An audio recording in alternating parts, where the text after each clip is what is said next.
It's good that you named Nitish Kumar, Arvind Kejriwal as those you may have expected better off than the Congress, and you're now questioning that. Nitish Kumar was somebody you more than once described as closest to an India Obama figure in terms of, you know, being self-made, having no dynasty, coming in from the outside, being sincere, not being flamboyant, all of that. And I remember this essay you wrote where you said we need 15 or 20 more Nitish Kumars.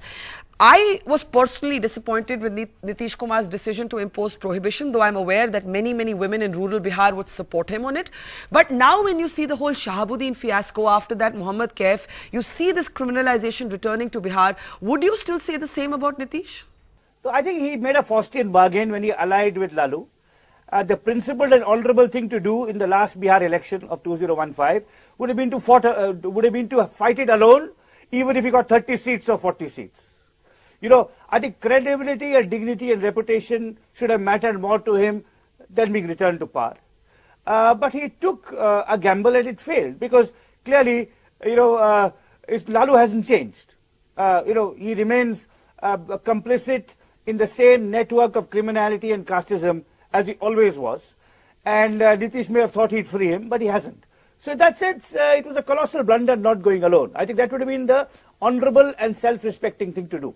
But Ram, just to push you on prohibition politics of Nitish Kumar, and the only reason I'm doing that is because somewhere it fits in with the whole debate around individual liberty that we've been talking about.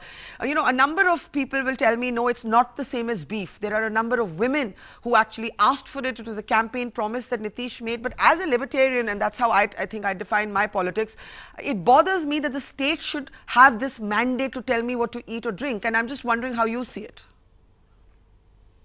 Yeah, I think there are ways to limit drinking, to curb its excesses, to come down harder on drunken people, to tax alcohol in a way in which it becomes prohibitive to drink.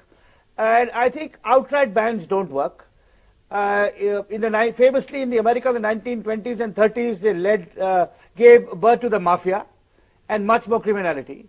So I think it is different from beef in that there is a large constituency of women, because alcoholism is preeminently a problem of domestic violence. And that is true globally, Barka. The most attacks on women in America happen on Super Bowl night by men who are angry that their team has lost and turn on their partners or their companions or their wives or their daughters. But outright banning historically has proved counterproductive, regardless of what the motivation.